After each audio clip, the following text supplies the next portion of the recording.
I want to say the last time we did some kind of live stream was in the month of August. We were talking about SummerSlam. I know we said at 8:30 we were going to start, but we went on Black People time. So we're going to start this bad boy at 9ish. But we're going to talk about wrestling, Wrestlepalooza, Indianapolis. This is the pre-show. It's been a long time, folks. But the prediction show, they have a show tomorrow on Saturday, and we wanted to give our predictions here on the Big Pop Theory podcast. Let me remove this lovely, lovely thumbnail. That's such a great thumbnail. I'm very proud of that. But I'm one of your hosts, the great Grand Slam Pooba. I'm joined with my panel, my guys, the Pop Boys, Mark Wins, our favorite casual, and the smartest guy in the room, Rich Keynes, who is getting me dizzy. gentlemen, gentlemen, how the heck are you folks? I'm doing great, man. How you doing? You know, I am great. I'm great. I'm very excited to do this show with you guys. You know, we've been wanting to do some content. We took a little bit of a sabbatical because of schedule and everything like that, but we're trying to get back into a groove of things. So one of the things we're hoping to is do this prediction show, run a after show review tomorrow, and we have some other things because me and Rich Kings and also Mark Wins, because you did an episode with us. We were doing retrospects on certain episodes or pay-per-views and stuff of past years of wrestling, and we hope to get back to all that stuff. But I'm fantastic. Wrestlepalooza is tomorrow. Is the first PLE on ESPN. I don't know if I ever got a chance to speak with you gentlemen about this. How do you guys feel about, I'll start with you, Rich King. How do you feel about WWE making the jump from, they still got content on Peacock. They're going to still keep NXT there, which is great because I love NXT. But how do you feel about them making this jump? And, how do you feel about this? No, I think it makes sense, right? So you think about sports and entertainment piece. I mean, why not? But ESPN of that kind of juggernaut. I mean, Peacock was good too, but I think about Peacock when I think about movies and Thursday Night Football and stuff like that. And I think with WWE, what they're trying to do with the talent, right? I think it makes the most sense if you be on ESPN. I think I'm really excited to see how it's being produced. And I've been watching ESPN, as you know, for years and years. I'm a big sports fan. And what I would say is I'm seeing more and more wrestlers appear like on Sports Center, First Take, Get Up. They were always on Pat McAfee's show, but they're now on all these other TV shows. And I think it's becoming more universal for the adult eye. A lot of us, when we grow up, we kind of forget about wrestling, but now they're putting it back in front of our faces. So it just kind of makes the most sense for it to be on ESPN. Oh, okay. Cool. Mark Wins, do you have any opinion on this? I'm just worried about the consumer. So, like, I'm a casual. I watch here and there. It's not a big deal to me. But you have, like, some people that are, like, really into wrestling. And I have seen complaints online here, on Reddit, on Facebook, on Instagram, when I'm lurking there and whatnot. I see complaints about, of the pricing of these things where, like, allegedly, I have no idea. You guys can correct me on this. But allegedly, you need like 3 different streaming services to watch all the WWE products in a given month or so. And I don't know. I like I said, it's interesting. I guess if it helps them grow, which they're already growing. Are we going to talk about Are we going to talk about WrestleMania in Saudi Arabia or nah? That's more different. Because I low key have. Because I low-key have an opinion on that too. And But in terms of this ESPN stuff, I think it's cool, but I just don't want WWE to alienate their customers, if that makes any sense. I don't know. Like I said, it's just stuff I hear online. It could just be the what's it called? The loud vocal minority complaining. I don't really know, but that's just something I've noticed, and I just wanted to point that out. But me personally, what I would say to that is that W's trying. It's not saying they're trying to catch up; they're catching up with everybody else. NFL has so many different programs. If you got Peacock, you can't watch Thursday night. Some Thursday night football. You need Amazon Prime to watch Thursday night football. You need Oh, what was wow. it, Paramount to watch Super Bowl. So like that's the Mm. NFL. The NBA just did the same exact thing. Baseball's doing the same thing with Apple TV. If you don't have Apple TV, you can't watch certain games along with other streaming programs. So if you think about all the major sports, they're all doing it. I can't speak about hockey and golf because I don't watch that. But if you think about these other sports that's doing it, everybody's doing the exact same thing. And but who doesn't have Netflix these days? Like seriously, and they're giving it away for free on most like T-Mobile Like for phone. free. Yeah, yeah, yeah. AT&T gives away for free. I'm pretty sure there will be a program where ESPN will come for free, maybe with Verizon. Who knows? So I get what people are complaining, but how many people are really paying for some of these platforms in the first place? And the second thing would be like, okay, well, the other program is charging $50 a month for a pay-per-view too. Last time I checked. I love the breakdown because there's just things I didn't know. I could sit here and only talk about the wrestling bubble because that's just the bubble that I am in. And I can sit here and say that I was one of the people who was very upset. So here's the thing. I think for a lot of us wrestling fans, we were spoiled. So the network, I miss the network so much. Like, I don't know. Like, I have an infinity for the network. I was thinking about this today. As I was thinking about the show and everything like that. And I was thinking like, man, I remember on my birthday, 2020, I made some egg whites and I made some steak because I wanted to treat myself. It was my birthday. And I said, man, I want to watch some Bret Hart matches. And one of the things I loved about the network was it was so simplistic on searching for a match. I wanted to watch Bret Hart matches. I just wanted to watch Bret Hart matches. I put Bret Hart. It was easy to find what I was looking for. Peacock and went there. It was cool that it had some content there. And I think it's great that it's still some stuff there because we've talked about doing some throwback retro content. So I'm glad that that stuff is still there. But the search engine for there sucks. It's ass. And when I say ass, I'm talking about when someone goes to get a butt lift, ass, and it failed. That's how bad it is. It's awful. And then they go to Netflix. Yeah, saggy cheeks. SC.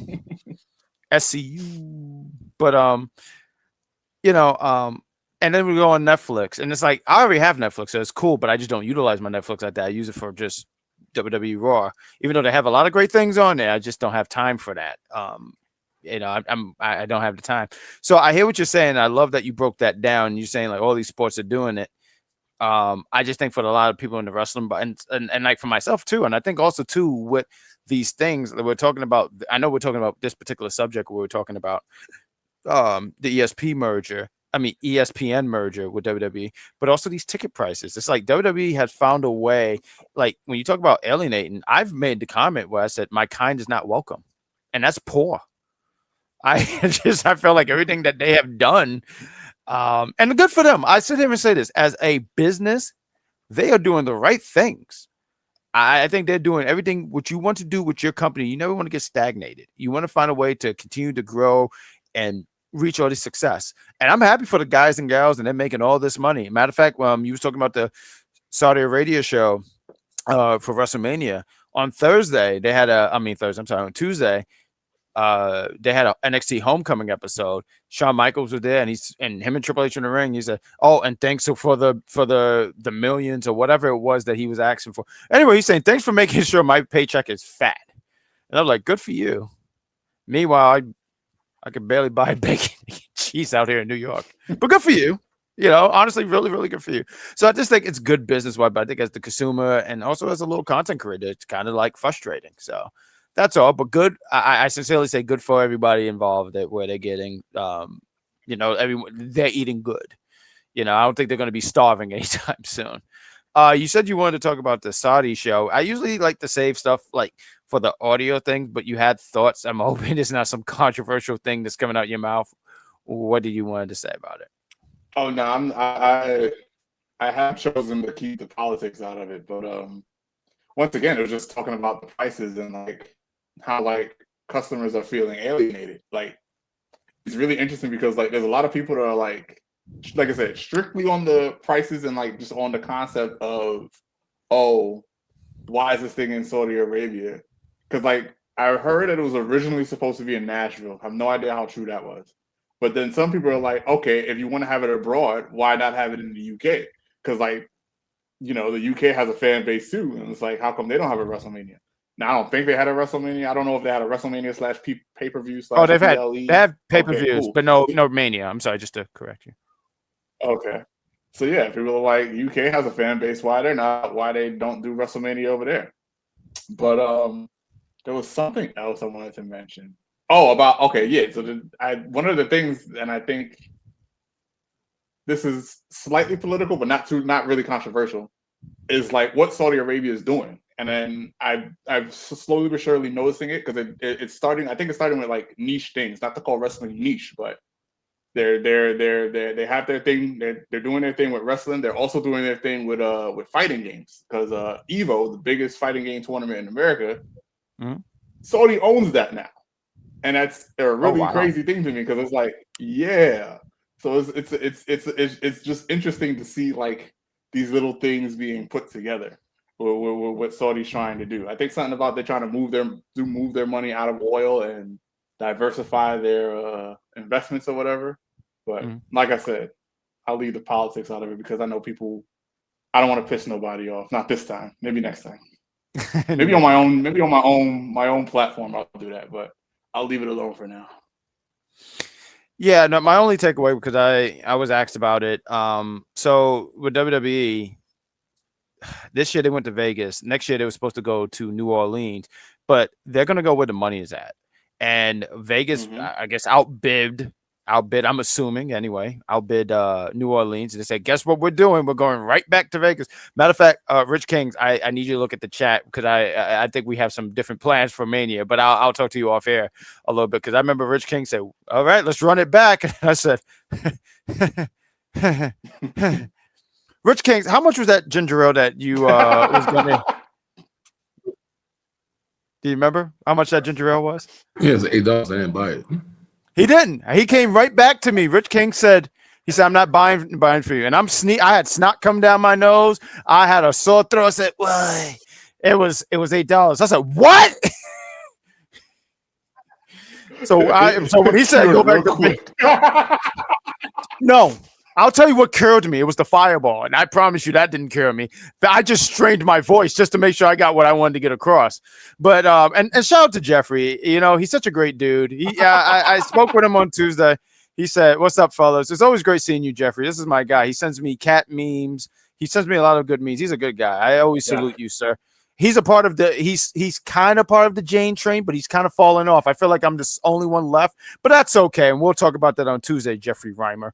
But they were going to go to New Orleans, but Vegas took over. And then I don't know what the year after for Las Vegas was, but hearing Saudi, I sit here and go like, yeah, I would have gave London, England, however you want to word it, I would have gave them the show first because they even teased it on one pay-per-view. I want to say like a year or two ago. John Cena went out there in the middle of the ring and he says, oh, y'all want a WrestleMania? Make noise.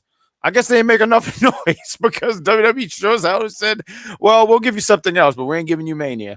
And I just think that kind of sucks. Like I don't really have a super strong opinion about this, but I do sit here and go, I just think London, England, that side of the world should have got it first. But that's just my 2 cents. Do you have any as Mark wins, he turned into a little bubble. But Rich Kings, did you have any thoughts about this before we go and break down Wrestlepalooza? No, not really. That is fair. Oh, Mark wins disappeared. It's just me and you. We are the it's us. We are the tag team. We'll give Mark Wins a few minutes to get in here, but you know, Wrestlepalooza, they're going to be in Indianapolis. I look forward to reviewing this with you. But I spoke with you. I know what match. But for the people who's watching, sorry, hiccups.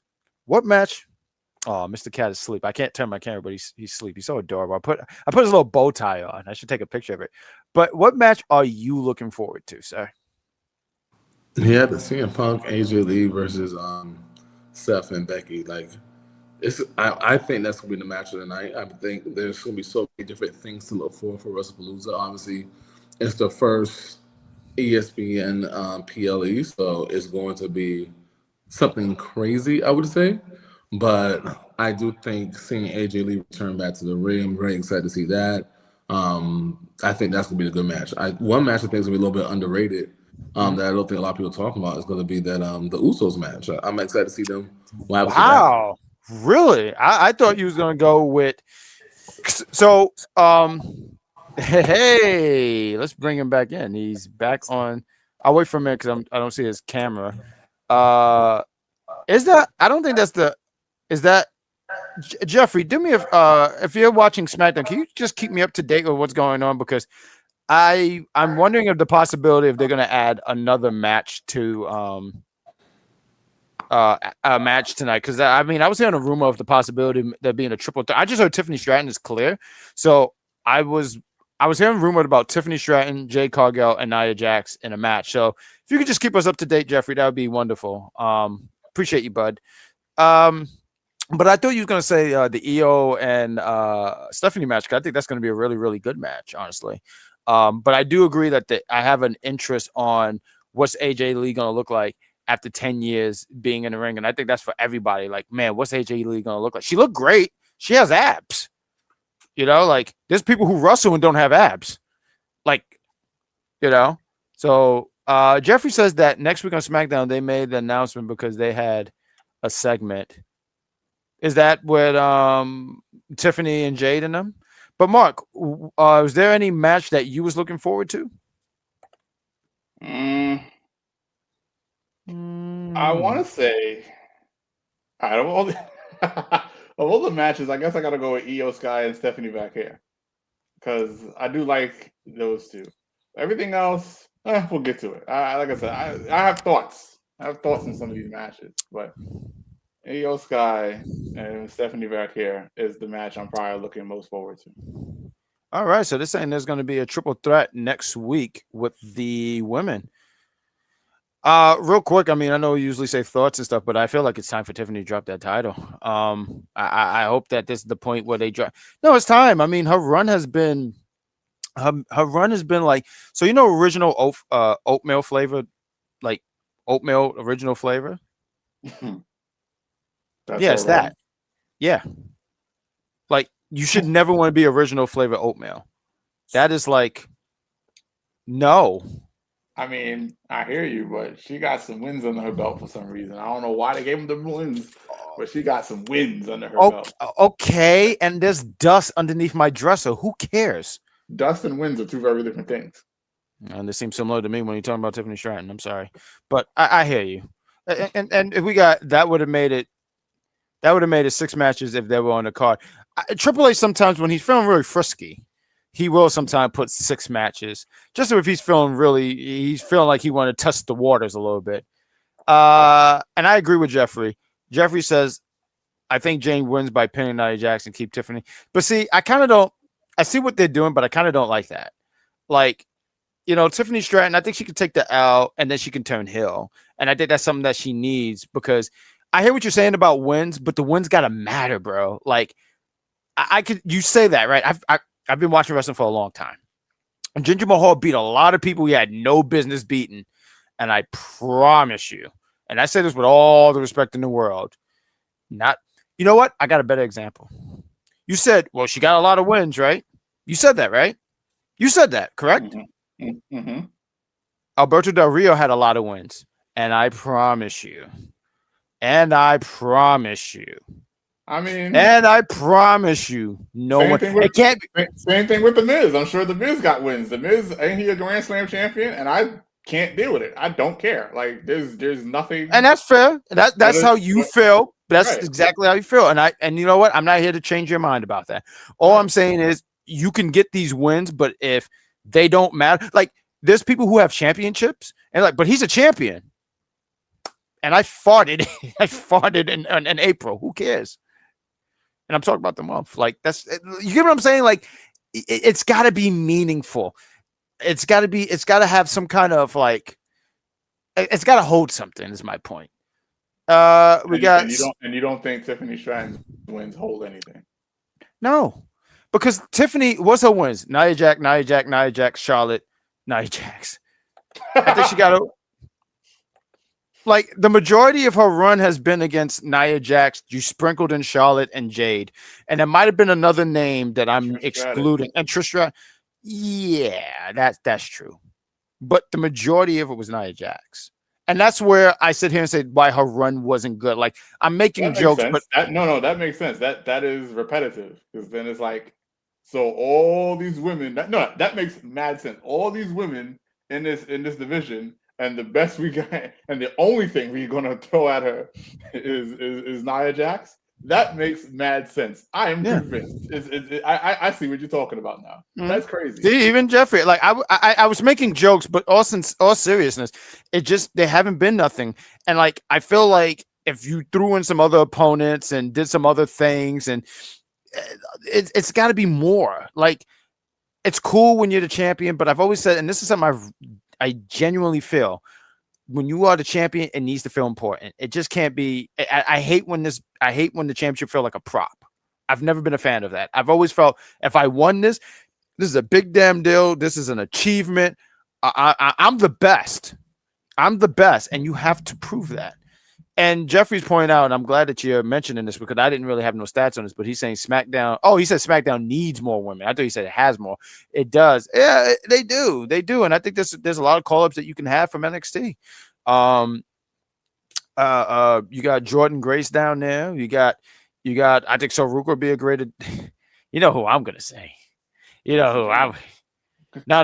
You're doing it wrong. That was pathetic. You're not even pathetic. You tried, but I have the video. Come on, play the video. Motherfucking James.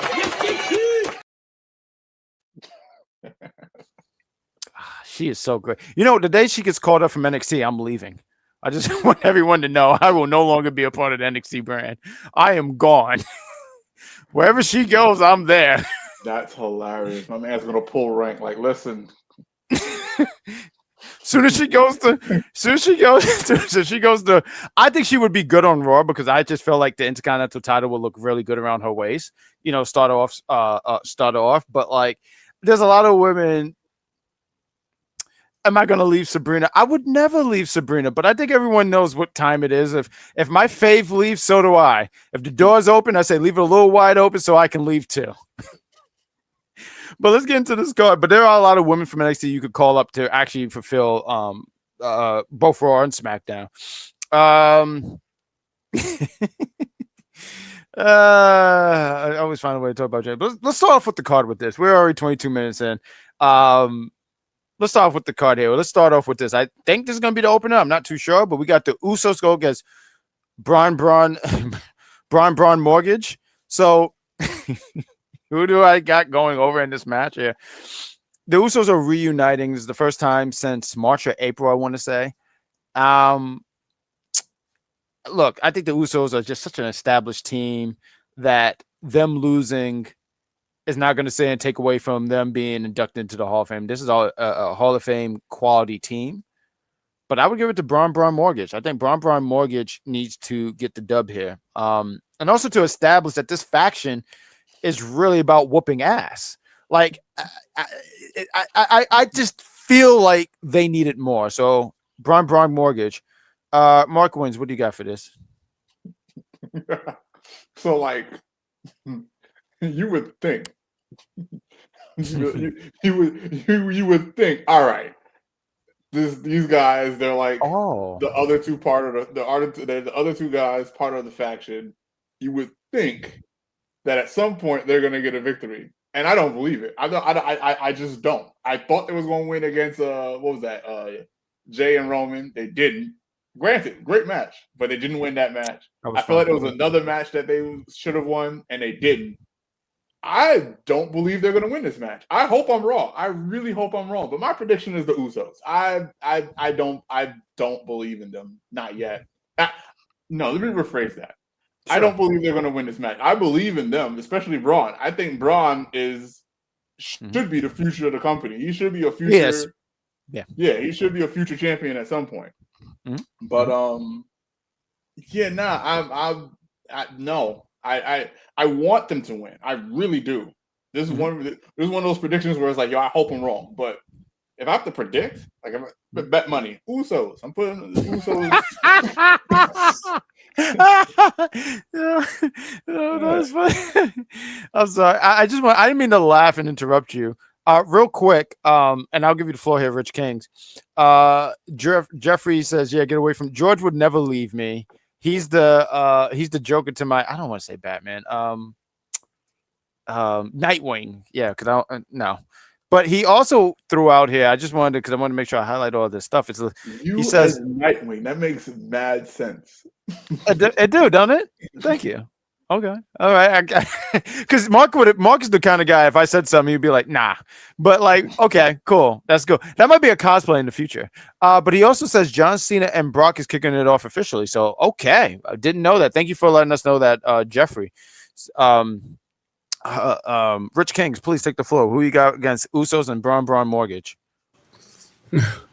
Martin West made some great points. I just haven't seen this team win matches like that. They've been very much disruptors of like matches. I think that's what their specialty is. Like, let's just ruin something, but actually win. It's almost like they're allergic to winning.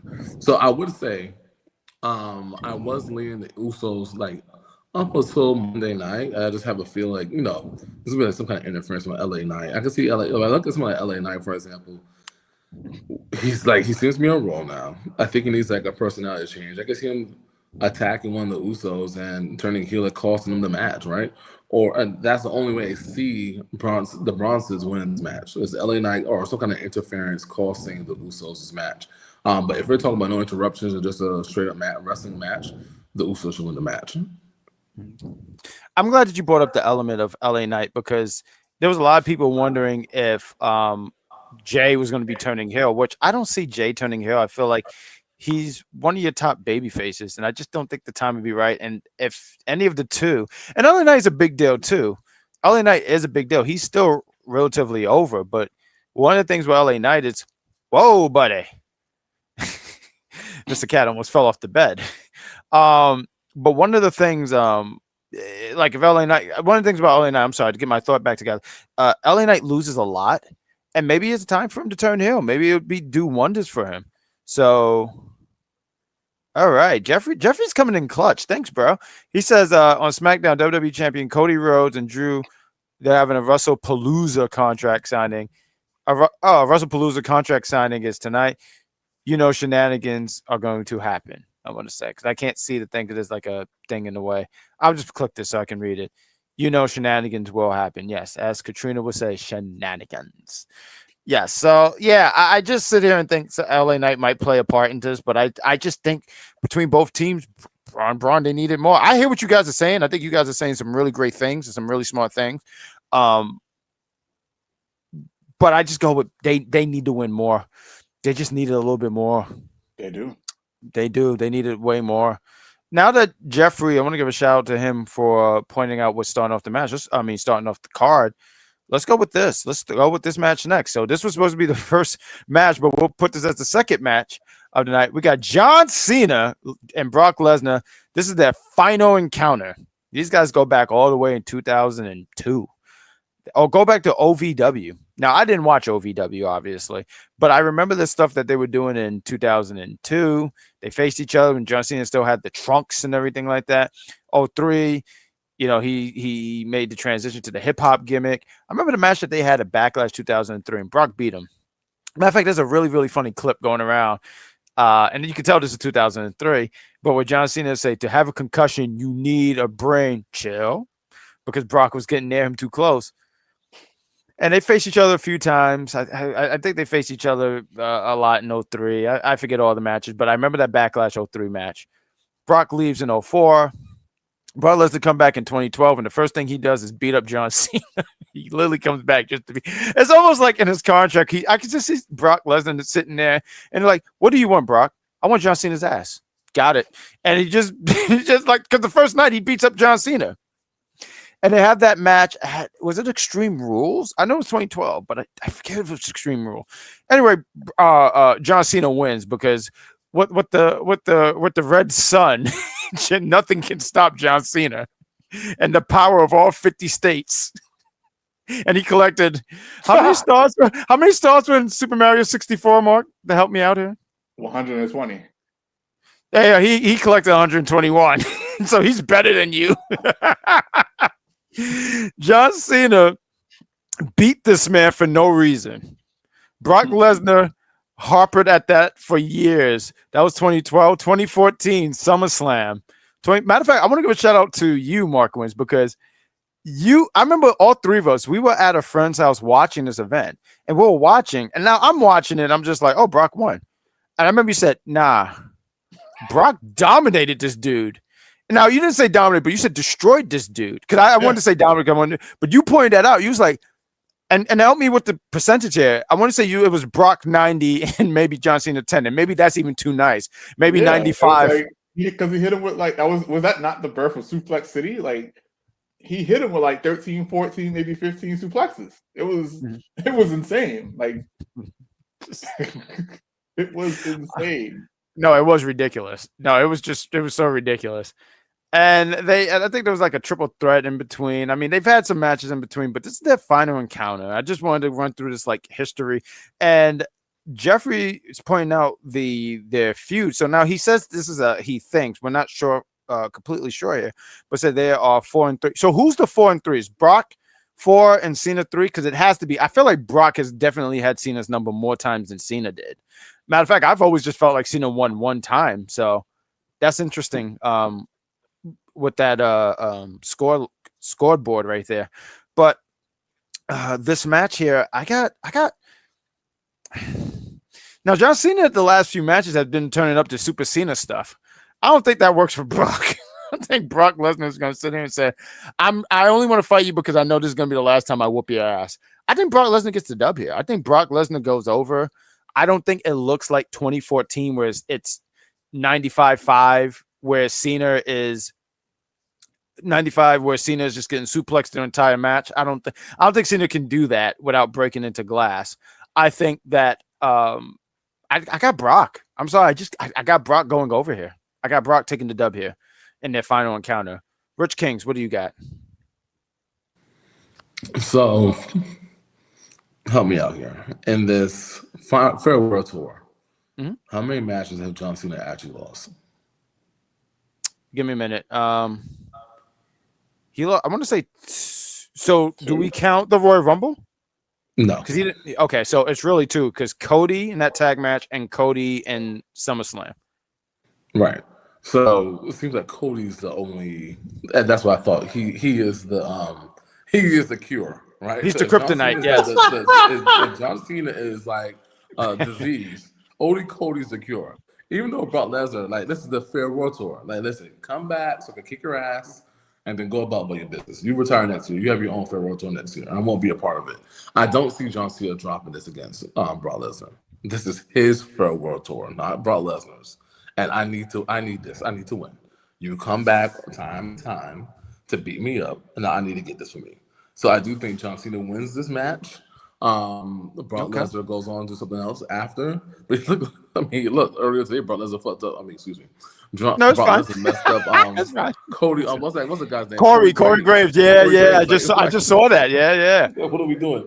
So I do think that John Cena does win this match because it's not Cody Rhodes. Sorry.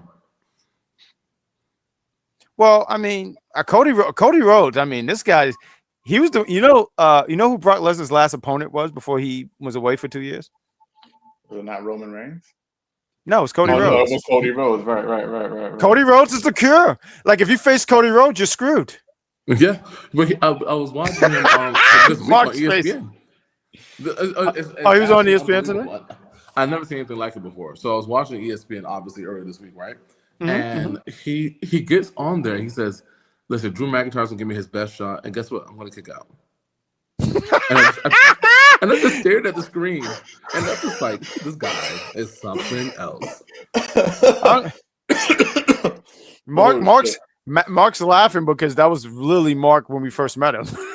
I'm just gonna kick out. Yeah, and I just looked at the screen. Was like, it doesn't make any sense. Yeah, go on. If you're not Roman Reigns, you don't get a chance. In other words, but go on. Mark, let's take the floor. Who do you got in this final encounter, sir? Yeah, it's Cena.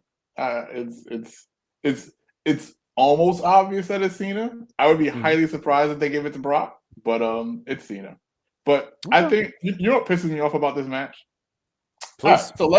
So let's concede, right, that from last time I've been here, let's concede that Ron the Truth Killings is not a title shot or is not a farewell tour title shot contender for John Cena. Cool, whatever. Is Brock Lesnar not? Like, I know I should probably let this go at some point, but when I saw this match, because I didn't see this until I think when you dropped the thing in the chat, I saw it literally that day, like the day before you dropped the invite. I was like, what? That's a title shot. That is a. But I get it. Like I understand his John Cena's heel run and execution wasn't that great. It wasn't well received. I get it. But that's a title shot, man. I'm sorry for what. I'm sorry. I'm trying to understand what was the issue here. The issue is that John Cena should still have the title against Brock Lesnar right now. That's my issue. Oh, but oh. I saw this match and I was like, yo, come on, son. And this is where it's like, yo, he should drop it. This is where, like, I saw this, I was like, no, if that's the case, he should have dropped it at Survivor Series to Cody, not at SummerSlam. But well, you know what it is.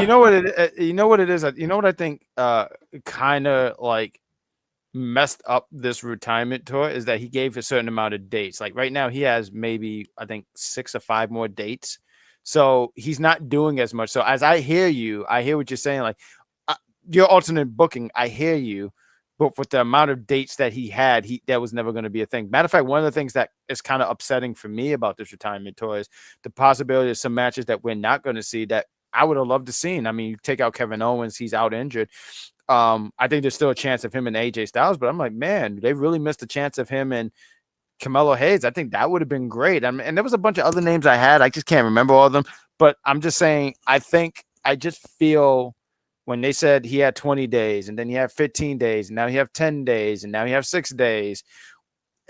I feel like that was a lot of things that made this tour like, good for him. I mean, he's going out on the, he's just going out. He's going out. I feel like that was the whole point of him naming the days was because he was supposed to ruin wrestling. It was a clock. It was a doomsday clock. And now that doomsday clock has no relevance. Like, okay, he has 6 dates left. And like I don't like congratulations, John Cena. I'm happy that you got your retirement. Getting your flowers. Getting your flowers. Right. Yeah. I get you. But the dates in terms of the story, in terms of the kayfabe, it does not have the same impact as it did when he was heel, when he was ruining wrestling, when he had the title. It doesn't have the same impact. It would only make sense for him to be like, all right, boom, he only had 6 dates left until December if he had the title. Because then it's like, yo, who's going to beat this guy? That's the whole, who's going to beat this guy? Otherwise, he's going to I feel like the majority of wrestling fans knew it was always going to be Cody. Like I felt like everyone knew that because I knew that. I was saying that even before. Oh, Cody's going on Cody. I said, I know you don't want to hear it, but it's going to Cody. Cool. Then it should have been Survivor Series. If it's going to be Cody, it's either his last show, which is not even a pay-per-view. I don't think a PLE rather. It's not even a PLE. I think his last show. Or it should have been Survivor Series. I hear you, and that's your opinion. I go with this. They were going to do a SummerSlam because that's WrestleMania SummerSlam. It's like that. Mm-hmm. That's like the second biggest thing. And then the other thing was they were always going to go with he's going to have his redemption arc. And it was going to kick off right around SummerSlam, after SummerSlam. They wasn't going to do it so close to when he was getting ready to retire. That would have been ballsy if they had done that. But there was no way. They wasn't going to do that. I hear you. There's a different route that you would have liked personally, and I hear that. But it was never going to go that way. Like, it just never was, truthfully. And that's unfortunate. Yeah, that's unfortunate. Mark. Yeah, it's unfortunate it didn't go with my plan. Just I love it as he twirls his mustache. Because like I said, I'm tired of. I can't. It's not even like they do it that often, but like I'm tired of seeing me personally. I'm tired of seeing them doing the big edgy thing and then killing it with the milk toast thing. That that annoys me. Like there could have been some fire, but I guess if Cena wins, when Cena wins, he wins 100. Because all right, so boom, let's say for example he doesn't win this for some reason, he still gets was man. It's really true. Like I said, I think it was the execution. Cena, personally, I think Cena. It's always it can always be the execution. It was poor. It was, what makes it bad, especially when you listen to an interview, and you have AAA saying, "Oh yeah, we're booking along the week." Like that, I've always felt like this. John Cena turning heel, if that was really going to be something you wanted to do, that should have been a priority. He announced last year he was going to his retirement tour was kicking off 2025, right? I hear that. I'm like, okay, let's say that's in July that he made that announcement. August, September, we're in the office and we're coming up with a game plan for this, because this should not be we milk it. Milk it. I'm sorry. This should not be something we book week by week. We need to have a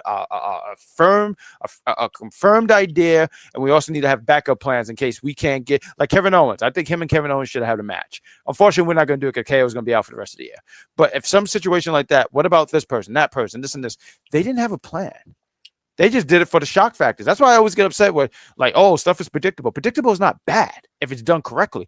But just shocking me to shock me, I'm like, that turns me off. That actually just really turns me off, especially if there's no game plan. Let's interject here with this, please. I don't think that they did not have a plan. I think that wrestling is just like sports. You think you have LeBron James the whole season because that is what the history is, but you can't project the next injury. And I think maybe they probably thought they had something in place, but injuries, revenue, you might sign a contract. It's like booking. I think that you can have a match, but you just become unavailable for some reason. Well, that just screwed over the plans. Wait, hold on. Why do I have to be unavailable? No, I'm just joking. I'm joking. Anything, right? Joking. So I think you could the earlier you plan. I'm just speaking about this just in real life. If I'm interviewing for the next manager, and I'm like, okay, I got this person lined up, and I think he passed. I'm about to pass you. I'm like, hey, I want to offer you this position. Oh no, I found another job. I'm out. Now back to square one. So I don't think it's a lack of planning. I do think that they probably had a plan, but it probably fell through, and multiple avenues fell through. And I think we saw that in WWE Untold, right? So it was like, yeah. Did you watch that? Yeah, I did watch it. Oh, and it was like, yeah, CM Punk you in the Rumble. That's Jey Uso. This one man says Jey Uso in the room, and it was like, yeah, Jey Uso. So those things does happen. And it alters the plan. But then you see him backstage, okay, well, we don't know he's going to turn heel, but we know John Cena is going to win Elimination Chamber, but we know how he's going to do it. Now, I do think, obviously, The Rock and all these other things that what's happened, I think there would have been a different plan. But now we see a little bit later on, like up to 2 weeks ago, The Rock lost a lot of weight.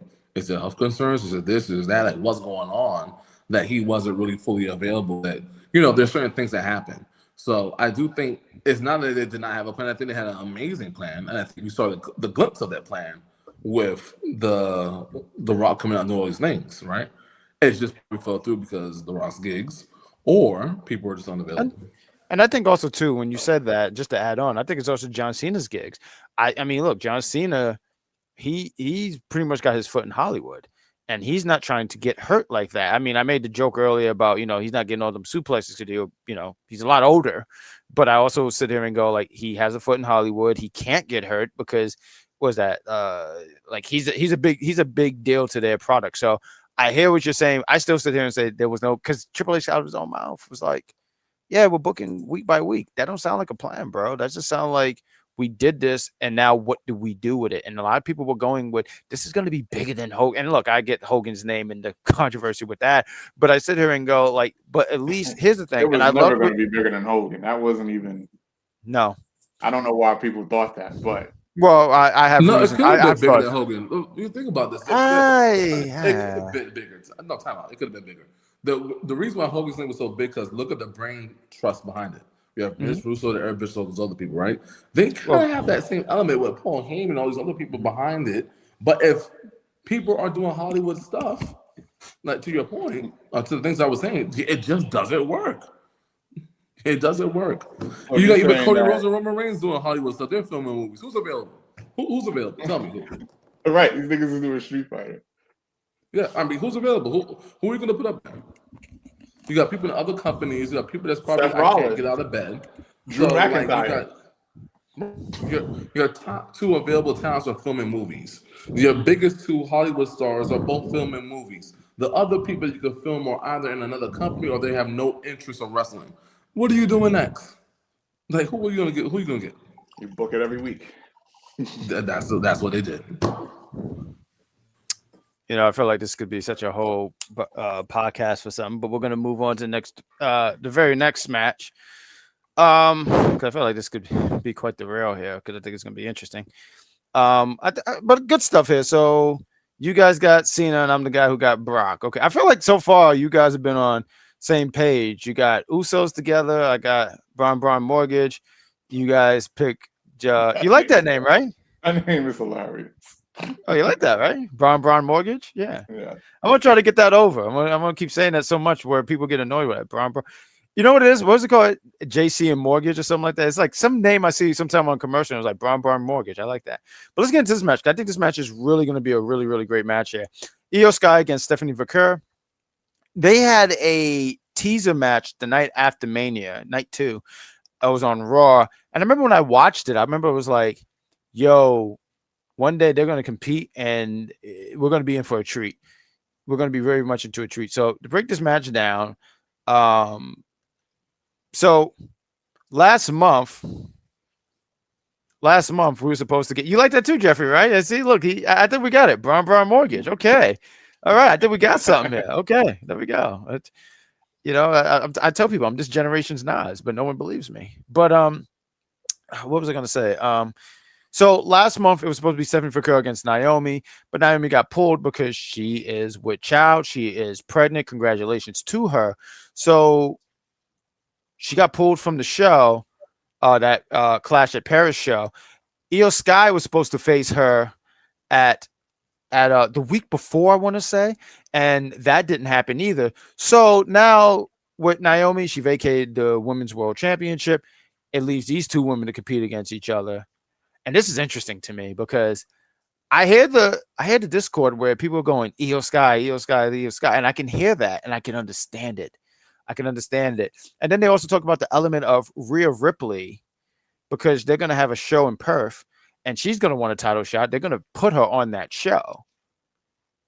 And they're like, do you put the title on Stephanie? It's too soon. And what, you put her on her and she just loses to Rhea? Look, I don't know all that stuff, but I'm sitting here talking about this particular match going on between Iyo Sky and Stephanie Vaquer. I got Stephanie Vaquer going over. I believe that and Jeffrey in the chat is putting it that Asuka interferes. And I think she does play a part in this match. I think that she does something to interfere and cost Iyo. And these 2 are going to clash, and we're going to get an Iyo and Asuka match. But I think your new Women's World Championship is Stephanie Vaquer. Now, can I be open with you guys? Is it all right if I'm open with you guys? It pains me to say this because Stephanie Vaquer, she's very talented, right? But let me tell you what happened this past Tuesday. I have things that has very much upset. Mark's laughing because he already knows where I'm going with this. Stephanie Vaquer, she doesn't go to NXT anymore. You know why she don't go to NXT anymore? Because JC Jane clobbered her. JC clobbered Jane. She beat her for the NXT Women's Championship 100-something days ago. Now she comes back there with Rhea Ripley and not Aladon. What's her name? Lara Valkyria. These girls come out. Yes, oh Lord Jack, you know it was going to happen. One Jeffrey Reimer. They all come down there to attack it. Now I'm not going to lie. Look at that match. The match was probably like 10 minutes, but for the past 15 minutes, JC was clobbering Rhea Ripley. I just want to throw that out there. And Stephanie was out there too, and she attacked her, so it bothered me. But I'm going to give it to Stephanie Vaquer, even though that she put hands on the greatest NXT Women's Champion. And everyone tells me, Asuka, well, she held the title, she's undefeated. I'm like, yeah, I mean, she did some things, but it's like it's in the history books. There was only one title. Yeah, there we go. Hello, see. You know what, Mark? I'm going to have a segment moving forward on the NXT review show. Me airing my grievances with Mark wins. Airing my grievances! Because absolutely, there's a guy, I don't want to badmouth people. There's a guy in the chat when I do the NXT review show. And he's sitting here and saying, well, JC Jane didn't do this. I said, JC Jane has held 2 brands, the NXT and the Impact. You can barely hold 2 pieces of toilet tissue. Please, you are embarrassing yourself in 4K HD and stereo, and that is embarrassing. And I feel bad when people embarrass themselves in that kind of condition. But Mark Wins, who do you got for this match? Stephanie Vaquer and Iyo Sky. So, like, I honestly have no idea who's going to win, but if I had to choose, I think we go with Stephanie Vaquer. I know I want her to win. I want to see the hype. Let me rephrase that, because I've seen the hype. I know she's good, but like the whole I'm still like fascinated by this story about how like they wanted her on the main roster, but she wanted to go to NXT just to get used to the WWE ways, which I think is incredible.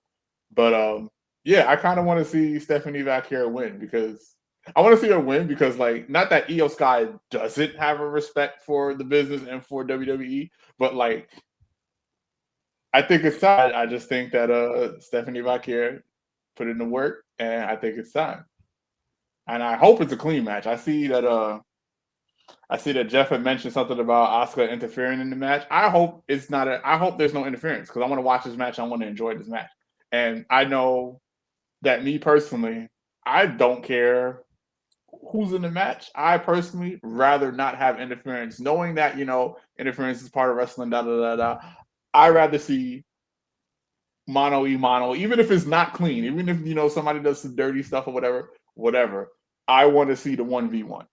But regardless, I think Stephanie Vaquer takes this. Oh, Rich Kings, you want to take the floor, bud?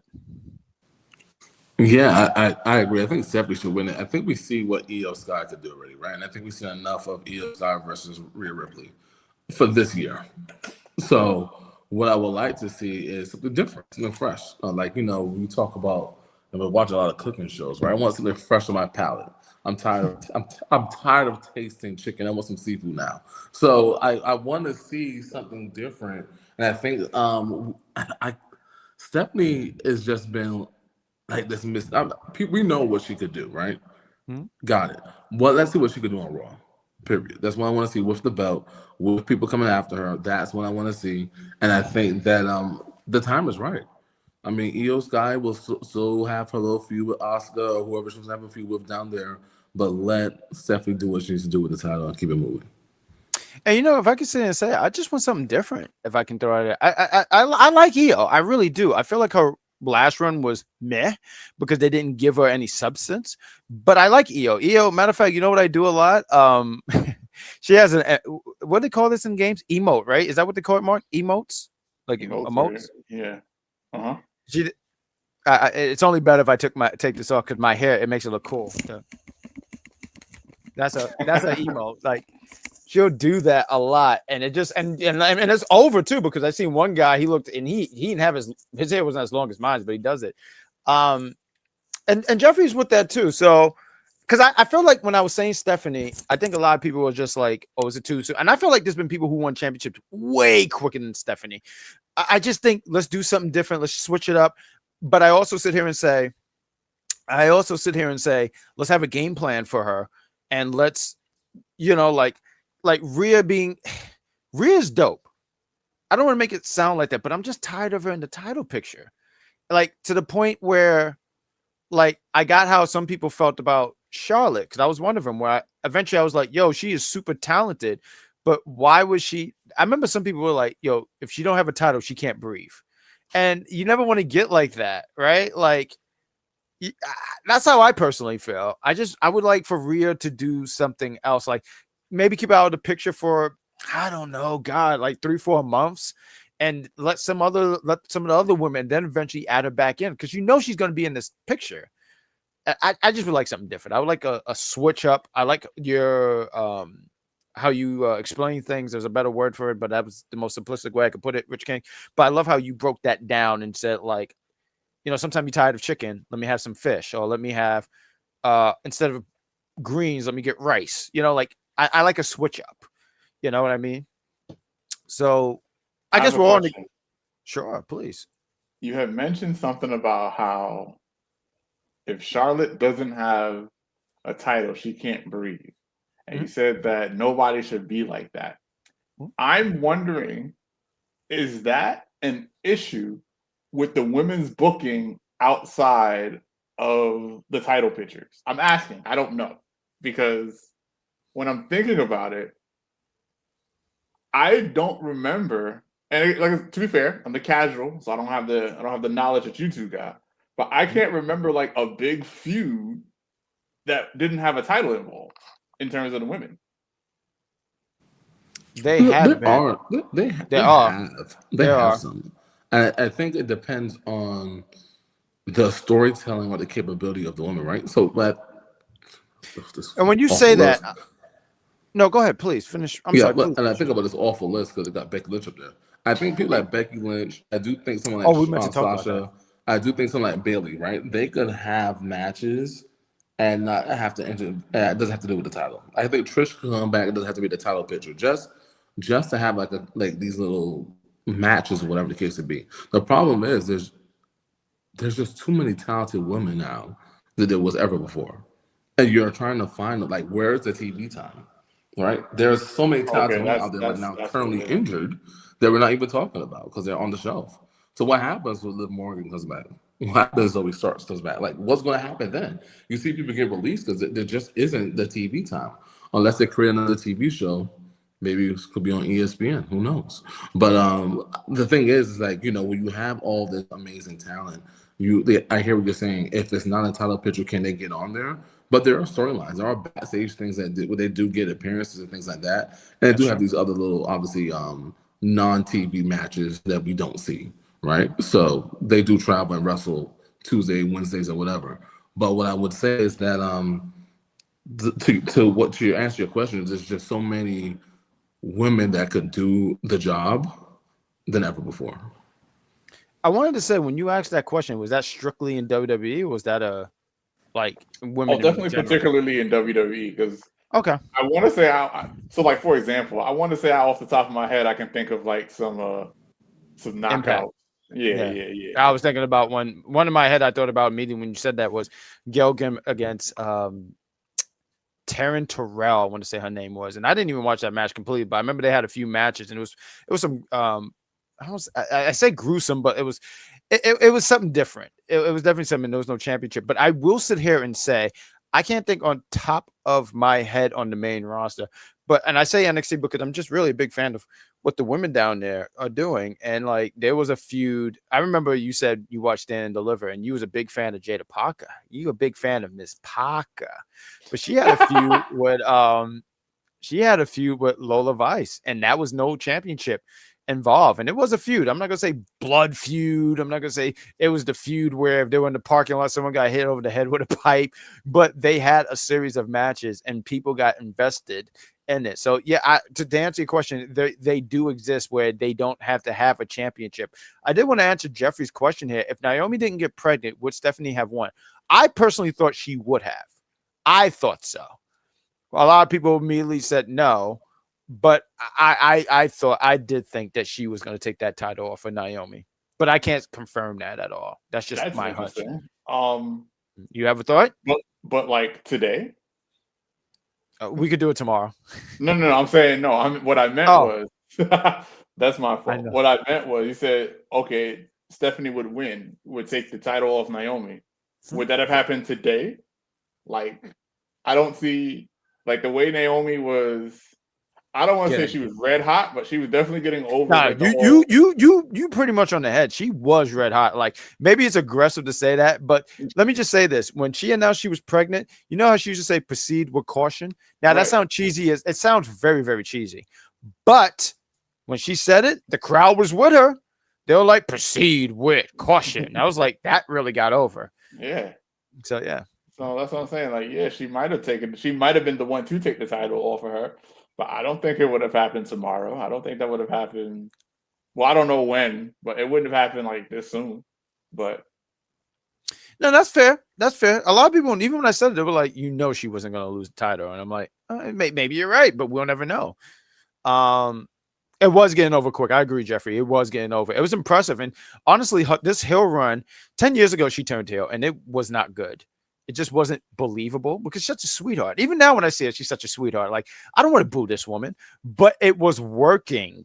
It was working. It was cheesy. Because even like when she had that match with Jade, I never forget, it was Henderson Mania. She said, "Revenge will be mine." I was like, "Girl, what?" I kid you not. Look it up. And she goes, I remember seeing clips of that. Naomi is great. Shout out to Naomi. While we get into one match before we read this list, because I did want this as a conversation. I meant to start this off early and I did not. So apologies there, folks.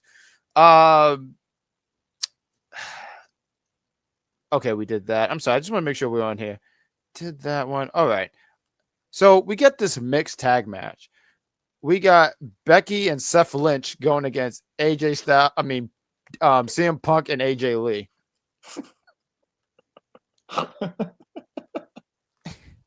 I'm going to give you the floor. What is wrong with this man? Rich Kings, I'm going to give you the floor here first. Who do you got going over here with these husband and wife teams?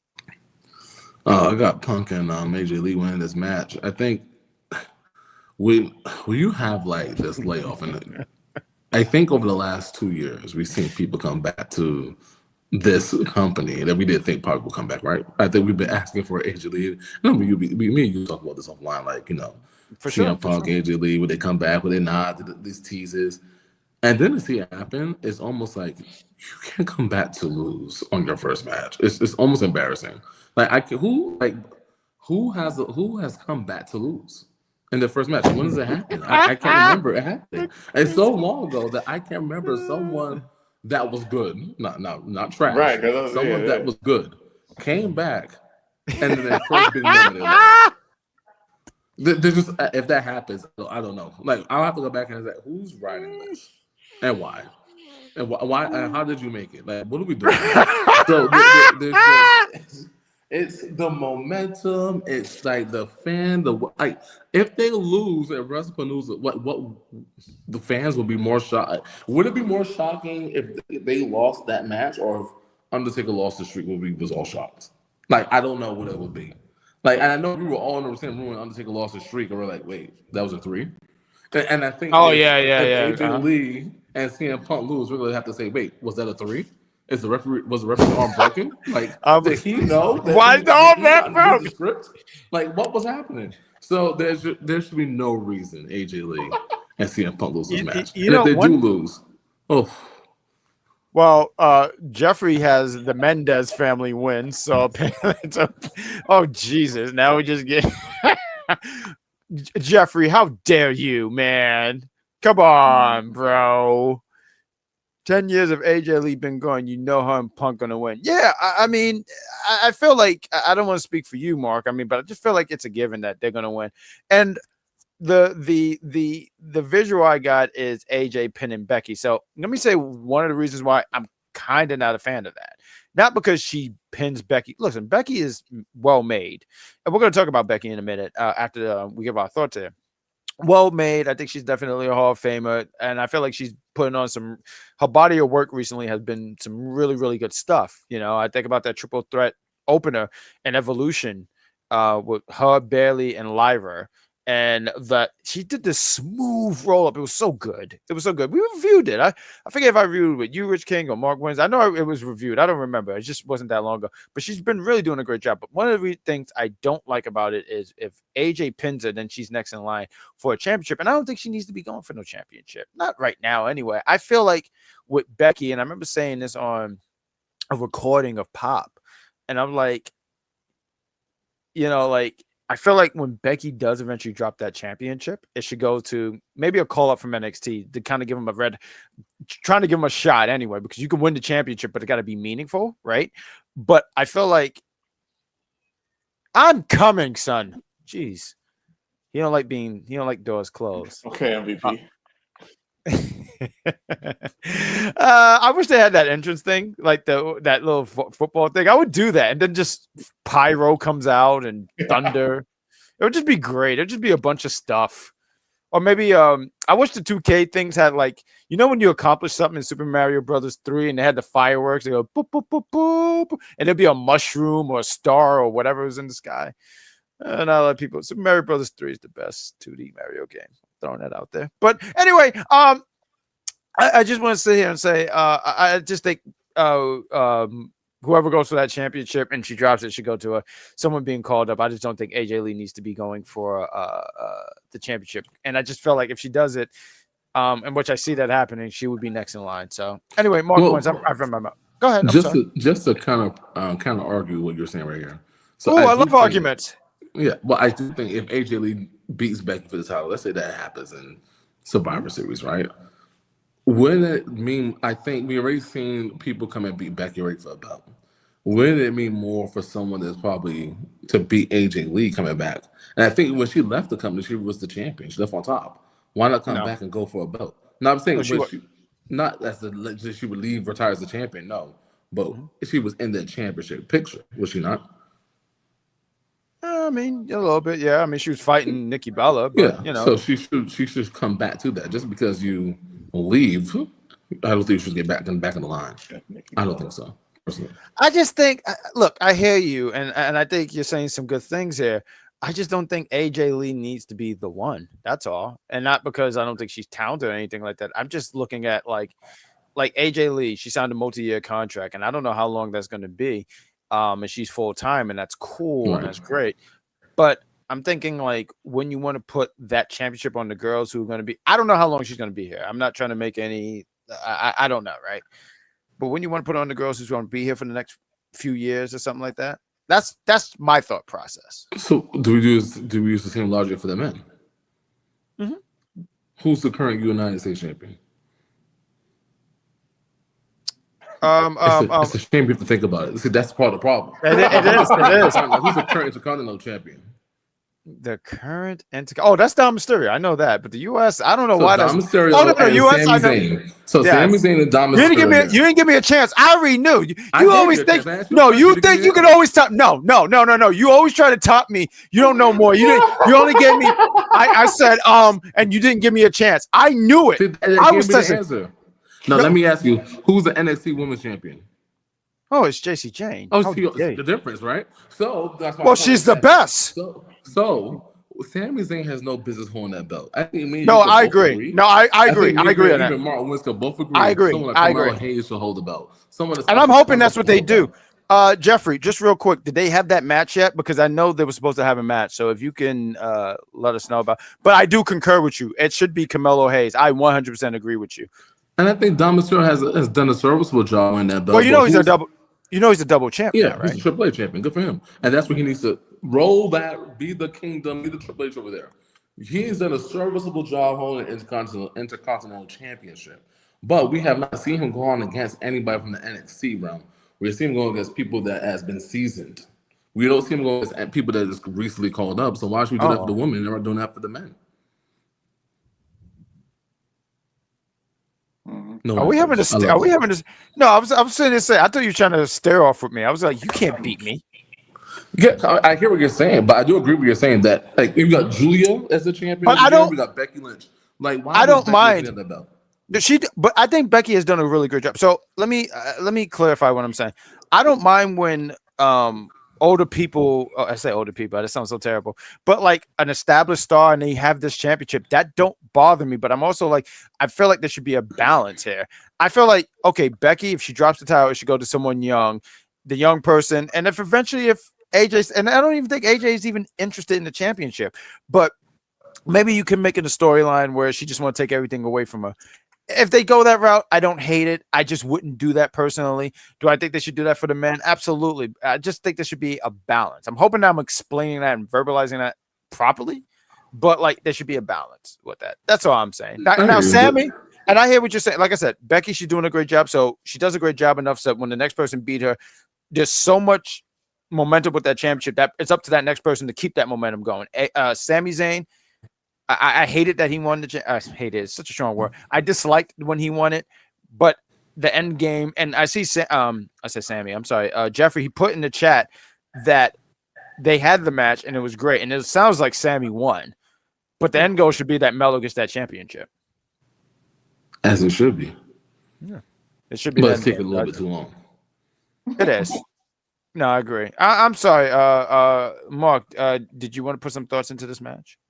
I guess I'll keep it brief. AJ Lee and CM Punk win. I don't think it's as shocking as Undertaker losing the streak, but I don't agree with that. That is whatever. Like I said, I'm gonna keep it brief because I don't have. Other than that, I don't really have any thoughts, and then we'll just go back and forth on what your thoughts. No. You can take all the time. I saw what you did there, Rich King. You took all his time, and that's just your fault. Listen, honestly, Undertaker should have lost. He should have lost to CM Punk. He should have lost to Kurt Angle. He should have lost to Edge. I'm gonna give you a list of people Undertaker should have lost to. So some people would say Randy Orton. Yes, absolutely, because it was the Legend Killer versus the Streak. How do you not lose? I'm not understanding. My brain is not communicating. You know what I think. Well, here's the thing, though. Here's the funny thing, though. You said all these people should win. Undertaker has vouched. I forget what people, but there's been people who's like, he said, like, just end the streak. And they said no. They said no. Like I think he said like Edge. They said like Edge. I think like Randy. Yeah, I've heard that a lot. So it's not. I won't put that on him of being like. No. I'm not saying I put that on Undertaker for that. I'm just saying the shocking value. But you know what? I'll sit here and say this though. But apparently that was a community effort. Like it wasn't like okay, boom, he has the streak, and somebody pointed it out, and then I think after that, like you said. Undertaker was like, "Nah, you can break it," and everybody's like, "Nah, you can break it." Everybody's like, "Nah." So it's. Let me say this: kind of a community effort. Whereas, like, I'll say this: looking back, I'll say this. I'll say this now. What was that? 11 years ago that the streak ended, right? I'll say this: when it did happen, I think if it happened early, no one would have cared. But when it happened, it grabbed. Even if you didn't care about the streak. It grabbed because I remember that night. We were all together. We were having a good time, and I remember the match happened. We all said, "Oh, Brock's gonna lose." And I remember it clear as day. We were all just shooting the shit. We were talking, and we heard 3, and we just saw it was Undertaker on the ground. You saw that F5, and you're like, and we looked, and I was like, "All right, whatever." 1, 2, 3, and then everything just goes silent. Like, wait, what? We rewinded and then we Googled to see if that was in the script because we did not believe that at all. Like I remember that clear as day. Right. I remember, not for nothing. I remember I had a shocked face. You was confused, and Rich King just said, "Oh, that happened."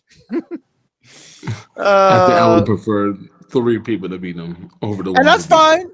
That's fine. I can respect that because I could go with who's your 3? You got Randy. I'll give you 4. Randy. I would have gave you CM Punk because that whole promo shit was funny. That was good. That was good. I honestly would go. That was his last best Mania match, personally. Yeah, I agree with that. I think Shawn Michaels the first time, and Edge. The first time. The first time. That first match was great. Cool. It was. Great. Shawn Michaels. It was. It was great, but interesting. Oh, we got the executive. Hey, he says, "Who has Wrestlepalooza pride?" What does that mean? I don't even know. I don't know. The third F5 was the nail in the coffin. Pun intended. He said, "Pun intended." Are you all right? Yeah, I'm saying, are you good? Dude. Yo, I feel like okay. So why don't this be the thing before we get into the main event? I have a low battery. That is so great. We saw this list. I'm gonna read it out loud. It is Bleacher Report ranks the 25 greatest women in WWE history. We're just gonna do 10. So we'll start off with number 10. You have Lita. You have Asuka at number 9. You have 8. Chyna. You have Bianca Belair at 7. Bailey at 6, Sasha at 5, 4 is Rhea Ripley, 3 is Trish Stratus, 2 is Charlotte Flair, and number 1 is Becky Lynch. I'll take the floor here first. I'm glad that Sasha Mercedes is in the top 5, but I honestly would have put her at number 1. I don't know what the criteria is here on what makes you the greatest. Sometimes it's what you sell and what you sell and body of work and all these things. And I think, and I'm just gonna go with body of work. I think Sasha has a better Mercedes. She has a better quality of work. I think that and Becky has some really good matches too. I don't want to sit here and make that, but I'll go with this as 2 examples, if you will. We had the opportunity to review NXT Brooklyn, right, Rich Kings? And I remember, and I was trying to elegantly put it in words, that match with her and Bayley, it's so iconic, right? And that is one of those matches, like, if you are an inspiring wrestler, that is a match that you want to see. Like, that's a match I would want to study, because what can I do to, my facials, my mannerisms, all that stuff. I just felt like that is a match that you need to watch. And the other thing is too, so Becky did main event WrestleMania first when it comes to women, right? If you told me to pick between the Becky, Charlotte, and Ronda match, or Sasha and Bianca, I'm picking that match. Now, that triple threat, it should have been Becky and Ronda. I don't know why they put in Charlotte. I can't tell you why they did that. But that really just threw off the whole thing, because there was no reason for that at all. But I just think Sasha should have been number one. I would pick her over Becky. And this is not to take away anything from Becky and her body work, because I just think she's fantastic as well. I think she's really good. She's really good on the mic. And I'll even go out a little bit further if this is also included. And you talk about outside recognition, right? Mercedes, she does the Star Wars show. I don't know what it's called. I don't like Star Wars, but that's a big freaking deal. So I just think there's so many different elements that it makes Sasha. But once again, I don't know what the criteria was here. But gentlemen, what do you think about this list? Okay, so I'm looking at the list. I don't know who Alundra Blaze is. Oh, apparently that's Medusa. Okay, never mind. No, she's fine. And then Bull Nakano. I don't know who that is either. So she was our rival back in the day. Okay, cool. Oh, thank you. So the list overall, I don't like. I look at the list and I understand some people could deal with the order. Understandable. You can argue the order. I don't necessarily have a strong enough opinion about the order of the list. That's but fair. I am curious about how the hell did the Bella Twins make this list? That's what I didn't realize they were that good. I thought, is there something that I'm missing about the Bella Twins and like their ability to wrestle? Because they're ahead of Michelle McCool. They're ahead of Mickey James, the Phoenix, the Tyler. Wait, they're ahead of Mickey James? Oh, okay, I had to look at that. They're number 14, and I'm like, what is that? That is the sore thumb in this list to me. I don't understand how that occurred. So, I remember a match. I don't remember which Bella Twin it was, but I remember Stephanie being better than whichever Bella Twin it was in that match. So I'm looking at this list and I'm like, what happened? How did are they better? Are they better than I'm thinking? I don't understand. I'm confused. That's my biggest issue with the entire list. Like,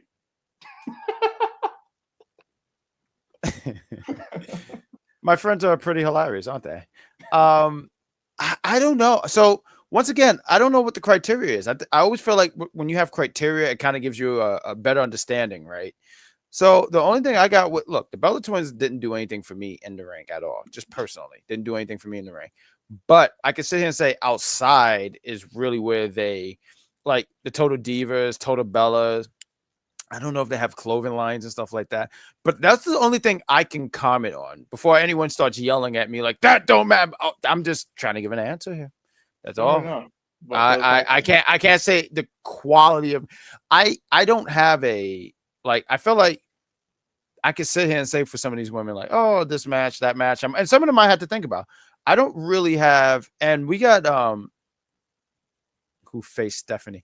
Stephanie McMahon. Oh, that's what he was talking about. I was confused. Yes. Okay, it was Brie Bella. Yeah. I remember, and not for nothing, Mark Wins cracked me up because he watches wrestling. Like, I don't want to say when I watch it, but like when we get together, we watch it, right? And I remember he was like, I didn't realize Stephanie was so big, right? Because you remember she was towering. Okay. But that was Rich King's like favorite. I don't want to say female wrestler, but I remember that was your girl, right? Like that was your girl back in the day. Right? Yeah, before Trish Stratus came on, it was all Stephanie McMahon. That's amazing. Yeah. No, Stephanie McMahon was something else.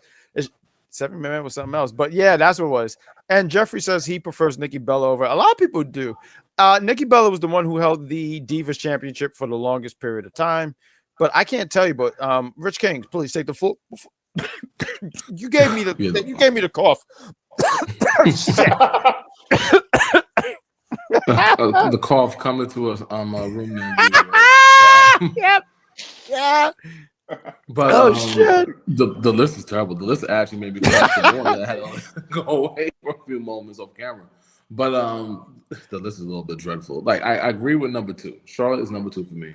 That's fair. Sasha, I agree with you. Sasha should be number 1. I think about when she was there, the matches, the qualities, the in-ring promo, the merch. Like I'm not saying the merchandise. What did Becky Lynch really do besides the man? This black shirt that says the man. I could go to the mall and get the exact same damn shirt, right? Like what are we talking about here for example? So like we think about how Sasha Banks, like you see the girls wearing the Party City wigs and the glasses and stuff like that. She had her fair share of merch and had her fair share of influence inside for I think female wrestlers now for sure. what I think is a little disrespectful is where China is. Like I'm not what number she at? I'm sorry, like 8. I think she's 8. She's 8. Okay, I have her a little higher. Like listen, to have Rhea Ripley at number 4 already is like that is ridiculous. I do agree with that. But let me ask you, so you said China, so what do you rank China? I think she has to be top 5. Like I might have to put like, so when you think about what she has done in WWE, we're saying WWE women's wrestlers. Mm-hmm. That we're not saying like this is what they did in this era. What she had Intercontinental belt, women's European. belt, European. Yeah. Why is she number 8? I'm sorry. What even Sasha Banks? What did they do? Like that China did not do already. So I do think if I put this might be controversial. If China looked a little bit more feminish, I think she'd be higher on this list. I think the fact that they look and see how she was kind of built and how her demeanor was, they push her a little bit lower. I don't know what they were looking at, to be honest with you. I think she's better than Rhea Ripley. I have her in top 4, top 5. I don't think she belongs in number 8. I just don't see that. I wouldn't have put Rhea so high up so soon. I think Rhea could eventually got there. I just want to look because the way Rhea Who's number 6 or 7 again? No, 6 is Bailey. Who's number 7? Bianca. And you know what? Not for nothing, I would put Bianca over Rhea. Yeah. Sorry, I would put Bianca over Rhea. And once again, I just want to make this clear. All these women are talented, and it's just our personal opinions on ranking them. But it does make you go like, well, what is the criteria? Like, what are they looking at? I do want to know that. I'm glad that Asuka did make the top 10 though, because like Asuka is dope as hell. Like I would say if not top 5, she's got to be the outskirts of like 6 or something like that. Because just what her body of work, the quality of stuff that she did. What number is Naomi? Naomi is not on the list. She made the list. She didn't make the list. Okay, she didn't make the list. But the Bella Twins are. Ooh, give me a break. I mean, there was some. The list was a joke. The list was. I think Ronda Rousey being above Iyo Sky is kind of ridiculous. I'm sorry. Correct, because she didn't really like. She did the Brock Lesnar thing for like 2 things, and then she looked immortal. And like, yeah, no, she might be a little too high too. But like I said, with the order, them Bella Twins don't belong there. I don't understand. I'm confused. Now, like acknowledging that like Naomi's not on there is crazy.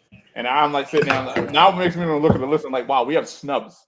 Like there's no snubs. I think the fact that you have to put 2 people together Like they had to have both of their careers together to get on those lists. That's the only thing I think of. Like, what is that? What is that? Yeah, no, The this Bella list. Twins. You know, I do. If I can just say real quick, she's not high up there, but you know, I just want to say because like I like Natalia's on there because I think she deserves flowers. I'm not sitting there saying she should be high or anything like that, but just her longevity and stuff like that. And I know that's not always the answer for everything, but I just like that Natalia's getting her flowers. But I'd like seeing Shayna Baszler. Shayna Baszler, and you know, back in the day, I could sit here and say this. Me and Rich Kings, when we would watch wrestling, and we liked Lita, we liked Trish, but Jazz was special to us. Like I remember us liking, because like I remember we just saw Jazz DDT the shit out of Molly Holly, and I think we both was like, "Yo, you see this guy, right? Remember that?" We were like, "Oh, nothing to mess with." Like, oof. Jazz is not on the list. Unbelievable. Wait, is Victoria on this list? Because No, she's not. No. Wow. You know why? Because we got the Bella Twins on there. Okay. Well, that's you know, I'm gonna move on forward. We got our brother in the chat, the eldest of the fam. Crazy Joe. Good evening, brothers. You wouldn't know it's a person. You would just think it's numbers. But I hear what you're saying. Like because the Bella Twins don't belong on this list. Like, so, Jazz is if we want to argue orders, y'all can argue the orders left and right, and I'll just sit back and absorb the information and take it in and be entertained. Bella Twins do not belong on the list. No, they don't. But my question is, why was Alondra Blaze on the list again? I don't know. I guess she's one of the. It was I don't want to say founders, but like she was one of the girls back in the day, and she was one of the. But, right, I can't. Just a pause. So where the fuck is Fabulous Moolah? I don't know. Oh, they don't chat about her. They do everything that. So she said that. I would put her over Fabulous Moolah. Wait, what happened to Fabulous Moolah? Why we don't talk about Fabulous Moolah? There was a bunch of controversy with her, and I think they're just doing everything they can to stay far away from her. There was something about there was a bunch of stuff. Look at Dark Side of the Rings; they'll be able to explain it better. Wasn't she the longest reigning champion? What it was? Doesn't matter. Oh, it doesn't. Look right here. See Jeffrey. See right here. They don't talk about her anymore. Yeah, right there. Yeah. Like I guess if you do certain things, that doesn't matter anymore. I understand. If that's what's happening, I understand that. Because I hear what you're saying. Yeah, type shit. Yeah, no, I get what you're saying, because you're saying about, you know, I can't talk enough about Medusa as intelligently. All I know is she was one of the better wrestlers back in the day. She didn't have the quad. So I remember I was thinking about like Trish Stratus, right? And then we're gonna get to this main event because we're going an hour and 30 minutes. This has been such a fun show. You know what? Where is Mae Young? That's a damn good question. Exactly. Where is Mae Young? Where's Sable? I'm the only one who got that. I'm gonna make that a clip. Look through his own table. Yo, I kid you not. Something like that did happen. I forgot what I was watching. Someone went through the table. I said, "Look through his own table." But no, I'm so wait, time out. You think? No. If the Bella Twins are on the list, so should Sable at this point. Exactly. The Bella Twins are not. All right, I'm moving on. You guys are pissing me off. I'm moving on. Blame Bleacher Report.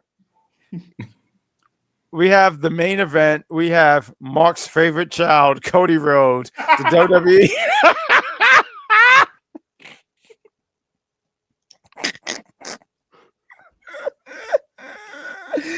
I think you mean the Cure. Oh, we got so many names for him. That's a clip.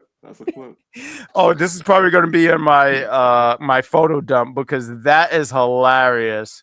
The Cure, Mark's favorite child, America. We have Cody Rhodes going against. We have against the enemy, Drew McIntyre. Oh, let me compose myself. You guys are the worst. Mr. Cat is even getting involved in this. I don't know if you guys can hear him. He's meowing. Honestly, Cody Rhodes retaining. I'm not even going to go into no big detail and saying all these things. It's Cody. Cody just said himself he's going to kick out. So what's it even matter? Cody's going to beat this man. Cody is playing Gal, and he's going to beat Drew McIntyre and say you should be at home and be a stay-at-home dad or whatever Cal says. I think man, yes. yeah, be a Cody's gonna come out to Gal's theme from Street Fighter 4. He's gonna hit him with a flash kick, and that's gonna be the end of Drew McIntyre. Drew McIntyre is gonna go flying through the roof, and we'll never see him again. America. Oh man. Dun, dun, dun, dun, dun. I look forward to that movie. I don't care. Look, I'm gonna say right now, if no one sees that with me, I will see that myself. I look forward to that movie. That movie looks like I don't know where I'm gonna rank it, but I have high hopes about that movie. But the movie, I can't tell if the movie's taking itself too seriously or like it knows or it's gonna be self-aware. I don't know. I am slightly excited for it because I saw 50 Cent 50, yeah. He had the wig. He had the haircut. Well, I'm hoping maybe it's probably a wig. There's no way. I think it's a wig. Yeah. Yeah, because there's no way he has his haircut like that all the time, every time. But no, yeah, I don't know. Go ahead. I was like, wait a minute. Like when I saw that, I was like, oh, we not bullshitting out here, or we're not full bullshitting. Okay. So yeah, that made me a smidge excited for it because they're trying. Okay. But what you got for this? I feel like I know the answer for everybody, but yeah, still. the answer's Cody. I don't like why did Drew feed himself to the wolves? I don't understand. Like I feel like all right, so I don't even know. I don't remember if he lost his last match, his last PLE. I want to say he did lose his last PLE match. What is he on this Chris Jericho thing where like because I remember there was this thing where Chris Jericho was losing a bunch of matches and everybody was like, Chris Jericho, why are you being a jobber now? And Chris Jericho was like, I'm not jobbing, I'm putting people over, I'm doing my job, da da da da, and whatever. But like, is that what Drew is doing? Because it's getting out of hand. Like, I don't understand what the point of Drew McIntyre is at this point. Wait, no, what was the last he wasn't at Clash of Paris, was he? I don't know. No, I don't think so. No, he won the last. So you're talking about the match where it was him and Logan Paul against Randy and Belly Row? He did win that.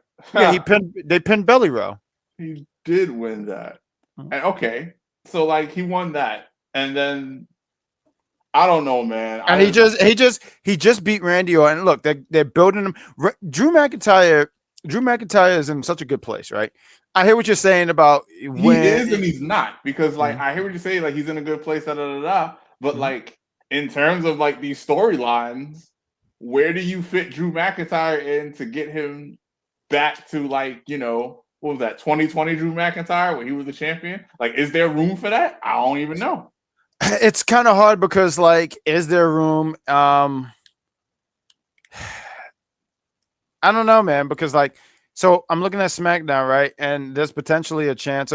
So maybe there is. I just can't really think about it. I don't really have an answer for you. I think there is. I'm just thinking like, who's the next person to take the title, right? And I guess you could put it on the hill because I feel like what they want to do is eventually put that title on Sami Zayn because the story is Sami can never win the big one. How do you get there? Maybe he goes through Drew McIntyre. That's someone he's never beat. So maybe eventually he gets there, but I don't think that's going to be like, yes. So we're going to have Drew McIntyre lose to Cody Rhodes, and then we're going to have Drew McIntyre lose to Sami Zayn? I mean, I don't think right away. I don't think that's something not, they would do. Because my whole thing is my man has no momentum. Like, who? Which one? Drew McIntyre.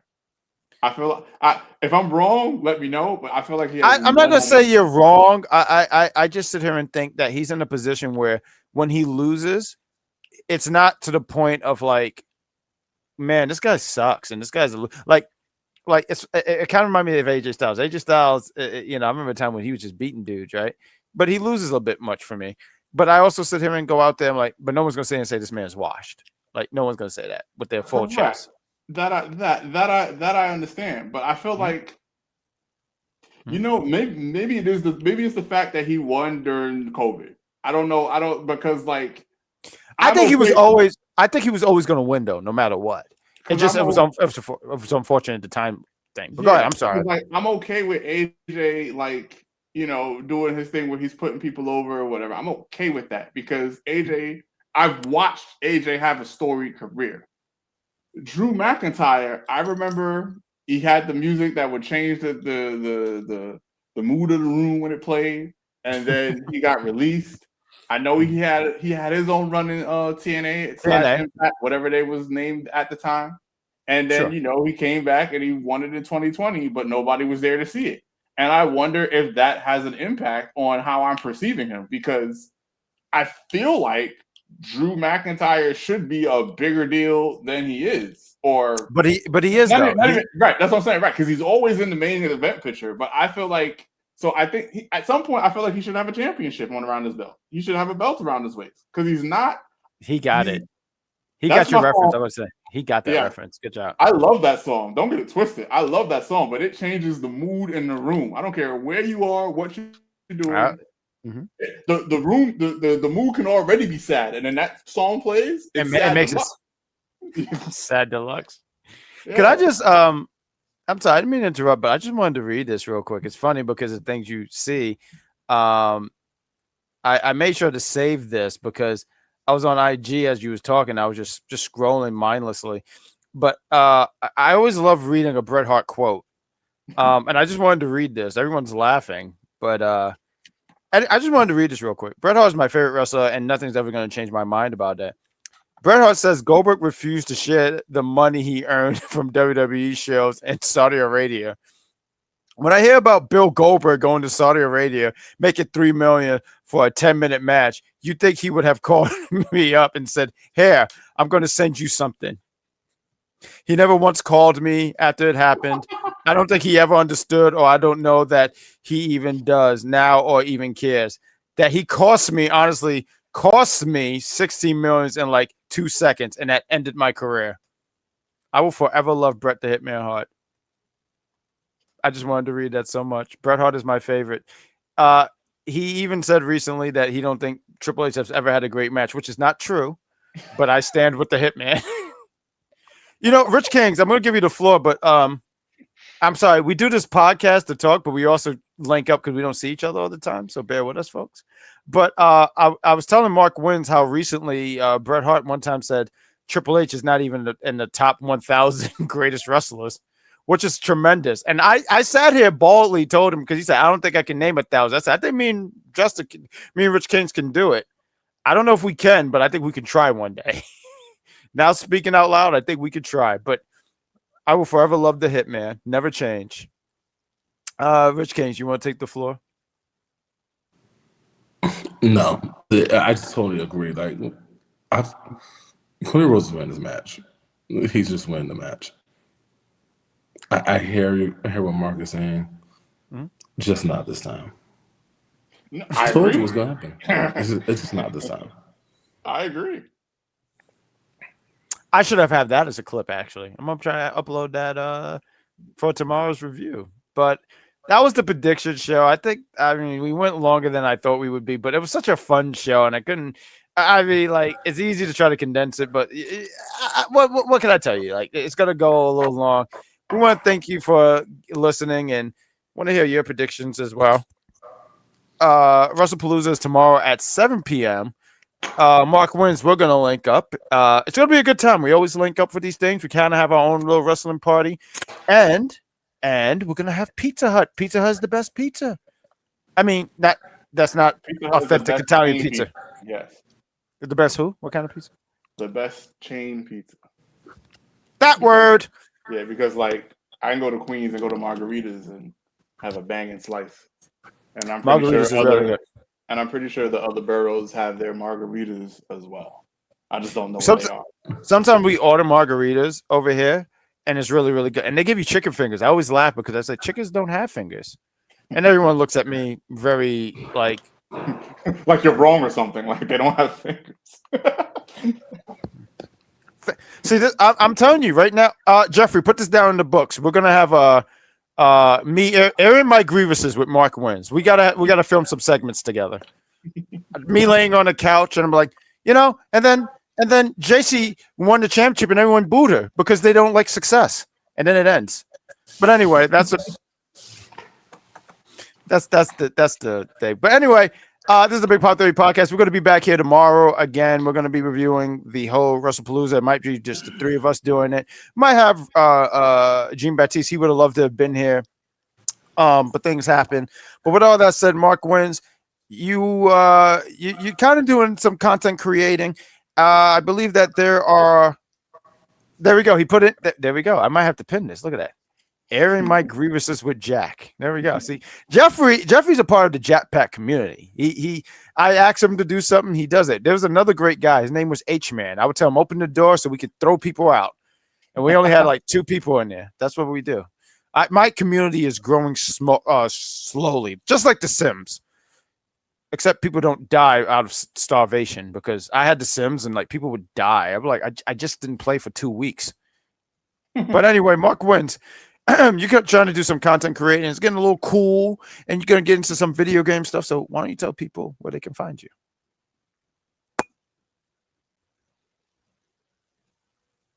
Okay. What's happening here? I don't know. We need a T-shirt, damn it, EC. That's right. EC needs to get off his unflattering ass. You're right here. We can see you, dog. Can you see me now? Yeah, you're good. You're good to go. Oh, yeah, I mean, obviously you'll see me here tomorrow. I will be here to review the Wrestlepalooza. It is getting a little cooler. It definitely wasn't cool today. I was outside. I got how many? At least 18 miles of biking in. But yeah, it is getting a little cool, and you can find me on Legend Number M on YouTube. I will definitely be uploading content there shortly, soonish. Definitely by October. And I'll have to be sure to drop some shout outs here, because I definitely got a couple of subscribers for no reason because of the shout outs here. I appreciate that. So yeah, I'll definitely drop some shout outs for the Big Pop Theory podcast going forward. Appreciate that. You're part of the family. Same thing with you, Rich Kings. Rich Kings, you always say like, well, you can find me here, but people want to hear it from your lovely voice. Where can people find you? Right here on the Big Pop Theory podcast. There we go. That's why I like to hear the Big Pop Theory podcast. Like I said, we're trying to get back to some content thing. Should we reveal like the show that we want to be reviewing, the retro episode 1, Rich Kings? Sure. Let's do it. We're gonna get a chance together. I promise I know how to use the internet. This is the thing we want to review. We want to do WCW Nitro, the very first episode. It was 30 years ago. I want to say a week or 2 ago. We wanted to do it as soon as possible, but scheduling, and we're going to figure some time out. But this is what we're going to review. It honestly only had 3 matches, 2 vignettes. No, computer, please. You're embarrassing me. It had like 3 matches and 2 vignettes, like I said, and we're looking forward to recording it. And when we do that match is on the WCW channel. Okay, yeah, I can imagine after 30 years. And WCW Nitro, I mean, this was definitely this was the beginning of the Monday Night Wars, and I look forward. I watched it a few weeks ago. I might have to watch it back, but I look forward to talking with you, Rich Kings, and. But that all said, that's the thing. You know, you can follow us on Instagram, TikTok. Eventually, we're going to get some content there as well. And YouTube, obviously, and Twitter. So with that all said, I'm saying goodbye like there's a whole bunch of people. But Jeffrey, we appreciate you being in the chat. He did hit me up in the not hit me up, but like he was on a Tuesday show, and he said, I'll be there. He was here. He said he'll be here tomorrow. And I look forward to talking with you for more Wrestlepalooza. So with that said, gentlemen, say good night. That is the end of the show, and we will see you guys for some more content soon here on the Big Pop Theory podcast, which is also audio. Let me throw that out there. There's also audio. We're going to get back to that as well. We're trying to find a groove again. It's getting cold. Okay, bye.